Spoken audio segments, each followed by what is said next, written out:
అందరికీ నమస్కారం అండి. జూలై నెల ఫలితాలు తెలుసుకోవడానికి ఇప్పుడు అందరూ రెడీగా ఉన్నాం.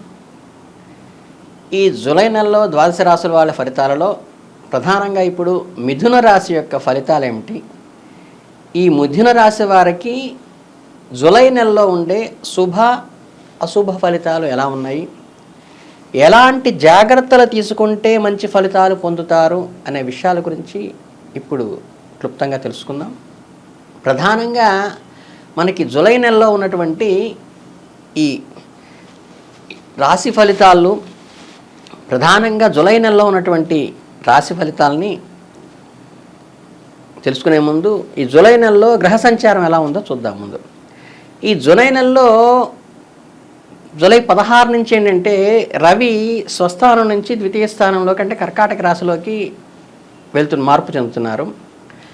జూలై 19 నుంచి కూడా బుధుడు సింహరాశిలోకి వెళుతున్నాడు, ద్వితీయంలోకి వెళ్తున్నారు. అలాగేంటంటే ఈ జూలైలో ఏమవుతుందంటే 12 నుంచి కూడా కుజుడు అనేవాడు వృషభ రాశిలో వెళ్తారు, అంటే వ్యయంలోకి వెళ్తున్నారు అనమాట జూలై 12 నుంచి. దానివల్ల కుజ సంబంధమైనటువంటి యంత్ర సంబంధమైనటువంటి వ్యయం ఎక్కువ ఉంటుంది.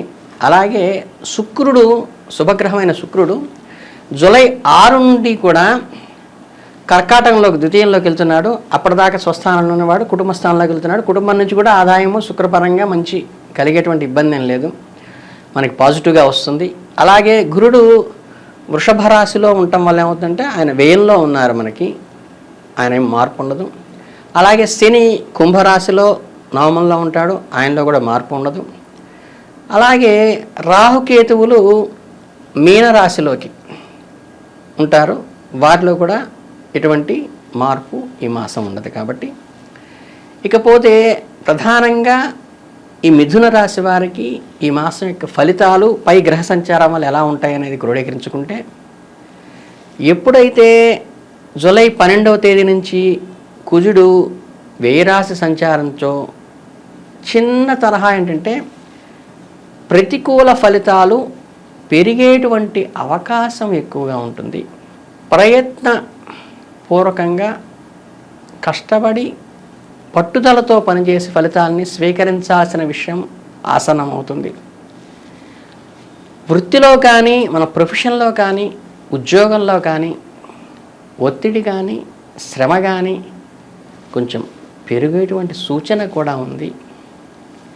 వ్యాపార వ్యవహారాలను అనుకూలించుకుంటారు, కొంచెం శుభపరిణామమే అని చెప్పచ్చు.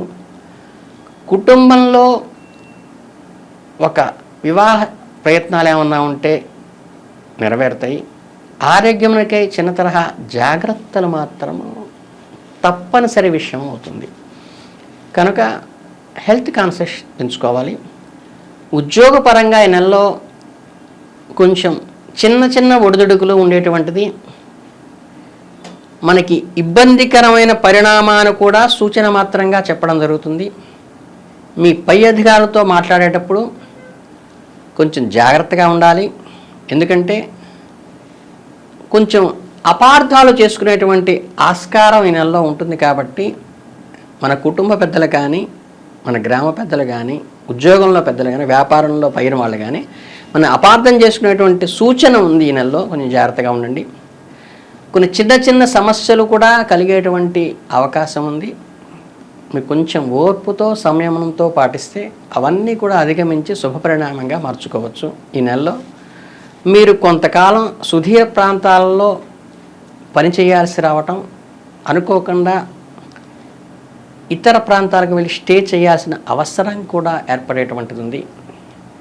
ఈ మాసం ద్వితీయార్థంలో అంటే నెక్స్ట్ 15 డేస్లో సమస్యలు అనేవి తగ్గి మీకు పురోభివృద్ధి వస్తుంది. మొదటి 2 వారాల కంటే మిగతా 2 వారాలు అనుకూలంగా ఉంటుంది. ఈ నెలలో ఉద్యోగంలో అనుకోనంటే అన్ఎక్స్పెక్టెడ్ చేంజెస్ కూడా అయ్యేటువంటి అవకాశం ఉంది. దీన్ని మనం భగవద్ధ్యానం వల్ల పాజిటివ్ చేంజ్గా మార్చుకోవచ్చు. ఆరోగ్య సమస్యల కొరకు మీరు ఎక్కువ డబ్బు ఖర్చు చేయాల్సిన అవసరం కూడా కొద్దిగా ఏర్పడుతుంది. ఈ నెలలో ఆర్థికంగా కొంత ఇబ్బందికరమైన పరిస్థితే ఉంటుంది కాబట్టి మీరు ఆర్థికంగా అనవసరమైన ఖర్చులు తగ్గించుకొని కొంత మిగులు ఏర్పరచుకోవలసిన నీడ్ అయితే ఉంది కాబట్టి అది మీకు అవసరానికి ఉపయోగపడుతుంది. ఈ డబ్బు యొక్క ఫైనాన్షియల్ సంయమనం పాటించడం అనేది సూచన. దానివల్ల అది మనకి అవసరానికి ఉపయోగపడుతుంది. నెలలో అవసరాలు ఏర్పడతాయి కాబట్టి ఒకవేళ మీరు ఇల్లు లేదా ఆస్తిని కొనుగోలు చేయాలనుకున్నట్లయితే మీరు ఊహించని దానికంటే ఎక్కువ ఖర్చు చేయాల్సి, అంటే మన బడ్జెట్ పెరిగిపోయే అవకాశం ఉంటుంది కాబట్టి ఆ ప్రయత్నాలు ఈ నెలలో పెట్టుకోకుండా ఉంటే ఏంటంటే ఎక్స్పెండిచర్ ఎక్కువ అయ్యే అవకాశం ఉంది కాబట్టి భూ సంబంధమైనవి పెట్టుకోబాకండి. కనుక దాన్ని కొంచెం వాయిదా వేసి 1-10 సార్లు ఆలోచించి అత్యవసరమైతేనే పెట్టుబడి పెట్టండి. లేదా మనం దాన్ని కట్ చేసుకోకుండా ప్రొలాంగ్ చేసుకుని వాయిదా వేసుకుని తర్వాత కనుక దాన్ని దిగినప్పుడు మీకు ఎక్స్పెండిచర్ మీకు అనుకూలమైన విషయం వస్తుంది. కాబట్టి ఈ నెలలో కొంచెం భూ సంబంధమైనవి వాయిదా అయింది. కుటుంబ పరంగా వస్తే ఏంటంటే ఈ నెల సాధారణంగా వెళ్ళిపోతుంది. ఏ రకమైన ఇబ్బందులు లేవు. మీ కుటుంబ సభ్యుల్లో ఒకరికి అంటే స్పౌస్కి కానీ అనారోగ్య సమస్య కారణంగా మీరు కొంత డబ్బు ఖర్చు చేయాల్సి ఉంటుంది. కుటుంబ పరంగా ఉన్నటువంటి ఎవరో వ్యక్తుల ద్వారా మీకు ఎక్స్పెండిచర్ పెరుగుతుంది. మీ జీవితంలో భాగస్వామికై అనారోగ్య సమస్యలు కూడా కొన్ని సూచన పాత్రంగా చెప్పచ్చు. కనుక కొద్దిగా భాగస్వామి ఆరోగ్యం విషయంలో ఏ మాత్రం చిన్న ఇండికేషన్ వచ్చినా ఇమీడియట్గా ప్రాపర్ కేర్ తీసుకోండి. మీకు మీ స్నేహితులు మరియు ఇతర బంధువుల నుంచి మద్దతు లభిస్తుంది. కొంత దానివల్ల సంయమనం పాటించినప్పటికీ కూడా మీరే మీ భాగస్వామికి 100% అండగా ఉండాల్సిన అవసరం ఉంది. కొన్ని తీరణ సమస్యల నుంచి అయితే ఎప్పటి నుంచో ఉన్నటువంటి ప్రొలాంగ్డ్ ప్రాబ్లమ్స్ ఏవైతే ఉన్నాయో వాటి నుంచి మీరు బయటపడేటువంటి అవకాశం అయితే ఉంది. దానికోసం ఏంటంటే మీరు కొన్ని చిన్న చిన్న జాగ్రత్తలు తీసుకోవాలి. మీరు విద్యార్థులు అయినప్పుడైతే కనుక మీకు విద్యార్థుల విషయంలో అయితే కొంతవరకు పురోభివృద్ధి ఉంటుంది. కష్టించి ఫలిచేసి ఏకాగ్రతతో మీరు ముందుకు వెళితే మీరు సాధించేటువంటి అవకాశం కూడా ఉంది. కాబట్టి మీ ఓవరాల్గా చూసుకుంటే ఈ మాసంలో జూలై మాసంలో మిథున రాశి వాళ్ళకి ప్రధానంగా సూచన మాత్రంగా చెప్పాల్సిందంటే మీరు భార్య విషయంలో ఏ భాగస్వామికైనా భర్తకి భార్య, భార్యకి భర్తే 100% ఆధారం కాబట్టి మనకి ఏ కష్టం వచ్చినా సరే ప్రధానంగా ఆశించేది మన జీవిత భాగస్వామి నుంచే సంయమనం సహకారం ఆశిస్తాం. కాబట్టి భార్యకి ఏ చిన్న అనారోగ్యం వచ్చినా కొంచెం ప్రాపర్ కేర్ వెంటనే తీసుకుని నేనున్నాను నీకు అనే అండని కదిలిగించండి. అలాగే మీరు ఆడవాళ్ళైతే భర్తకి ఏదైనా అనారోగ్యం వస్తే మటుకు ఇమీడియట్గా దగ్గరుండి ఎండ్లావండి హాస్పిటల్కి వెళ్దాం, చూపిద్దామని చెక్ చేయించుకుంటే బెటరు అనేది కొంచెం సూచన మాత్రంగా మీకు చెప్పాల్సిన అవసరం ఉంది.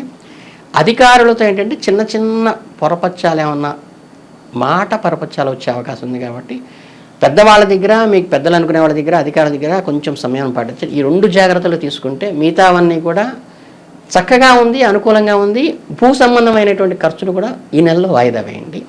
ఇవి పాటించితే మీకు మంచి శుభం జరుగుతుందని చెప్పడానికి ఆస్కారం ఉంది. అందరికీ ధన్యవాదాలు.